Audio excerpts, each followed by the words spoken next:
फरवरी के ऑर्डर के बाद ये रिपोर्ट जमा कराई और मुलाकातों को रिज्यूम करने का उन्होंने स्टेटमेंट दिया कि एज़ पर शेड्यूल जो वीकली बुशरा बीबी और इमरान खान साहब की मुलाकातें वो हो भी रही हैं और उनमें कोई रुकावट नहीं आएगी।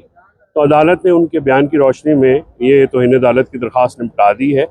हमने ये जब 28 मार्च 2024 को हमारा एक शेड्यूल तय हुआ था जेल अथॉरिटीज़ के तहत, उस शेड्यूल के तहत हफ्ते में 2 मुलाकातें जो है इमरान खान साहब की, मंगल वाले दिन जो है फैमिली और वकला की मुलाकातें जो कि आज भी ड्यू हैं और हम आज अडयाला जाएंगे, और दूसरा मुलाकातें जो दोस्तों की यानी पॉलिटिकल जो फिगर्स आते हैं या वो उनकी लिस्टें इमरान खान साहब को प्रोवाइड करते हैं, वो जो हैं उनकी मुलाकात नवंबर में के बाद से उस पर पाबंदी लगी हुई थी। तो कल उसके जो है मैंने उस पर अलहदा से तौहीन अदालत की थी, तो वो हम पे दफ्ती एतराज़ात लगाए गए थे, लेकिन उन एतराज़ात पे भी कल समाअत हुई और इस्लामाबाद हाई कोर्ट ने हुक्म दिया कि वह एतराज़ात ख़त्म करके तौहीन अदालत की उस दरख्वास्त को नंबर लगाया जाए और वो भी फिक्स होगी। अभी मैं दफ्तर में मेरा स्टाफ जो है उसको की फिक्सेशन के लिए जो है वो जो लवाज़मात हैं वो पूरे कर रहे हैं।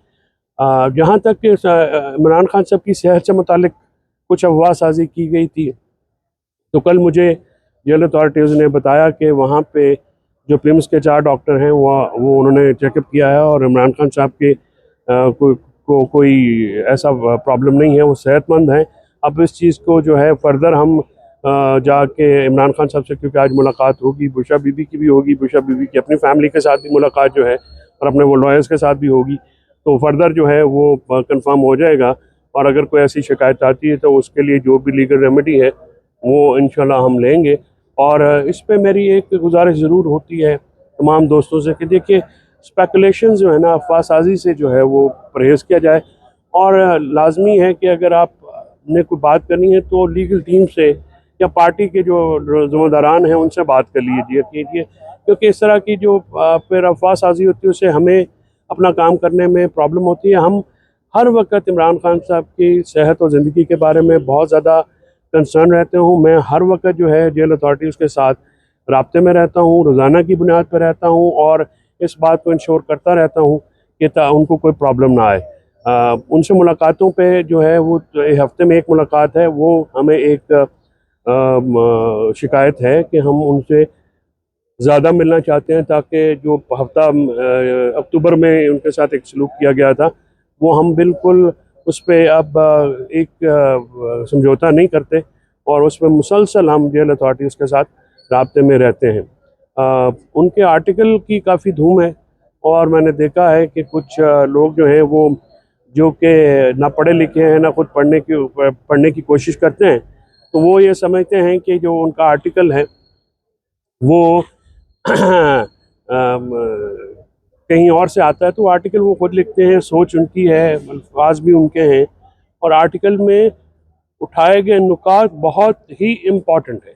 जैसे मैंने अर्ज़ किया कि उनके खतूत में जो 6 नुकात उठाए गए थे उनके ऊपर नज़रसानी की ज़रूरत है। और बढ़ता हुआ दहशतगर्दी, उसमें आपने देखा कल और परसों कुरम में रोज़ाना हमारे कितने बच्चे शहीद हो रहे हैं, कितने हमारी शहादतें हो रही हैं। इनको और फ़ौज जो है वो दहशतगर्दी के ख़िलाफ़ नबर्द आज़मा है, लेकिन मुल्क में जो अदम इस्तेहकाम है वो जारी है, मुआशी जमूद है, अनएम्प्लॉयमेंट है, और हुकूमत जो है वो ज़ख्मों पे, अवाम के ज़ख्मों पे नमक छिड़कती है ये कह के कि जी महंगाई में कमी है। महंगाई बिल्कुल कमी नहीं हुई है, महंगाई बहुत शदीद है। आप सब रमज़ान को देख रहे हैं जो कि रेट्स हैं 3 गुना पे चले गए हैं। हम सब जो एक ज़िम्मेदार क्लास से ताल्लुक़ रखते हैं, इस वक्त गंदम का बहरान जो है वो आने वाला है। इस वक्त अप्रैल में बैसाख शुरू हो जाता है और उस महीने में हुकूमत की क्या तैयारी है? कोई तैयारी नहीं है। इस हुकूमत में किसान, स्टूडेंट्स, ट्रेडर्स, मज़दूर, आम आवाम, मिडिल क्लास तबका, मीडिया के कितने लोगों को नौकरियों से हाथ धोना पड़ा है। आपकी अपनी इंडस्ट्री जो है वो बहुत ज़्यादा सफ़र कर रही है। तो ये हुकूमत की कारकर्दगी 0/0 है। और ये सिर्फ जब इंटरनेशनल स्टेज के ऊपर आप देखिए कि रशिया में और यूक्रेन की जो आपसी जंग है उसमें अमेरिका का अलहदा होना, यूरोप का एक चांस लेना, ये इंटरनेशनल सतह के ऊपर बहुत बड़ी तब्दीली है। इसमें हम और हमारी प्रायोरिटीज़ क्या हैं, इमरान खान साहब कौन सा जूस पीते हैं, कौन सी रोटी खाते हैं और वो किस वक्त क्या करते हैं, और उनकी मुलाकातों पर पाबंदी लगानी है, तारीख छोटी डलवानी है, बड़ी डलवानी है। तो इन प्रायोरिटीज़ के साथ आप इंटरनेशनल वर्ल्ड में क्या करेंगे? आपकी फॉरेन पॉलिसी बिल्कुल फेल है। पाकिस्तान इस वक्त सफारती महाज पर बिल्कुल तन्हा हो चुका है और पाकिस्तान को जो आने वाली तब्दीलियां हैं दुनिया में, उन तब्दीलियों को रियलाइज़ करने की ज़रूरत है, महसूस करने की ज़रूरत है। पार्लियामेंट जो है वो भी अपना फंक्शन नहीं कर पा रही। छोटी सी कॉन्फ्रेंस पे जो अपोजिशन की तरफ से की जाती है, हुकूमत जो है वो उसकी कांपें टांग जाती हैं और वो कांपना शुरू हो जाती है। और इस तरह के जो मामलात हैं, मुल्क जो है वो आगे नहीं बढ़ा, और मुल्क आगे नहीं बढ़ेगा तो कोई इदारा, कोई शख्सियत जो है वो मुल्क से बड़ी नहीं है। इदारे और मुल्क शख्सियात जो हैं तभी पनपेंगी जब मुल्क आगे बढ़ेगा। और मुल्क में अदल का निज़ाम जो है वो बिल्कुल ही आप समझिए कि ज़मीन बोस हो गया है। 26वीं आईनी तरमीम को जो है देखने की ज़रूरत है, उसको उसके ऊपर डेलिब्रेशन की ज़रूरत है। फैसल साहब, वो कहा गया कि इमरान खान साहब का जो आर्टिकल है वो गोल्ड स्मिथ लिखते हैं। गोल्ड स्मिथ तो मेरे ख्याल में 30 साल पहले फौत हो गए थे, और मैंने कहा ना, मेरा दोस्त है, ना पढ़ता है ना पढ़ने की ज़रूरत महसूस करता है, उसको पढ़ाई लिखाई की कमी है। तो मैंने उनको हमेशा ये कहा है कि आप बड़ों से पूछ लिया कीजिए, हमसे पूछ लिया कीजिए, हम आपकी बेहतर रहनुमाई करें। फैसल चौधरी साहब, ये बताइएगा कि आजकल मुस्लिम लीग नून के चेयरमैन बिलावल भुट्टो को बड़ी दिक्कत पेश आ रही है वज़ीर-ए-आज़म से मुलाकातें करने। कल भी उनकी मुलाकात कैंसिल हो गई थी, और अचानक अगर कहीं लगता है कि पाकिस्तान तरीके जो पीपल्स पार्टी है तो घुटन महसूस कर रही है, लेकिन रो भी रही है, चीख भी दे रही है, लेकिन रोने नहीं दिया जा रहा, अलग भी होने नहीं दिया जा रहा। पीपल्स पार्टी बड़ी मायूस है, मुलाकातें भी पीएम उनके साथ नहीं कर रहे।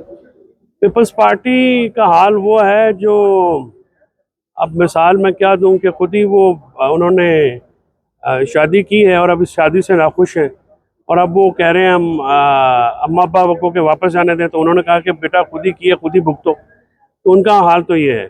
और नून लीग वालों के जो है मामला, तो आप बेचारे इख्तियार वली खान की चीखें जो हैं वही सुन लें तो आपको पता लगेगा कि क्या हालात है। तो ये एक चूं चूं का चोरों का मुरब्बा है जो कि इस मुल्क में मुसल्लत है, और ये आपस में लड़ रहे हैं, जो मुल्क तबाह कर रहे हैं। ये जिसको कल चोर कहते थे, आज उसे अपनी कबीना में शामिल कर दिया परवेज खटक के हवाले से। कल को यही कहते थे ये बड़ा बिलियन ट्री मंसूबा जो है उसका सबसे बड़ा चोर है, फ्राडिया। आज वो हुकूमत कैसे भी बन गई। बस ये इसका जवाब लें ना आप नून लीग वालों से। इख्तियार वली खान जो है वो, उसकी चीखें आपने नहीं सुनी। मुझे तो खतरा है कि सरफ ना खा ले बेचारा, और उसने मेहनत भी बड़ी की है। खैर हर किसी से लड़ तो पड़ा है, फिजिकली भी लड़ पड़ा, और वो की करे, वो अग लानी, उन्हें वजीर नहीं बनाया, उसको ज्यादती की बात है।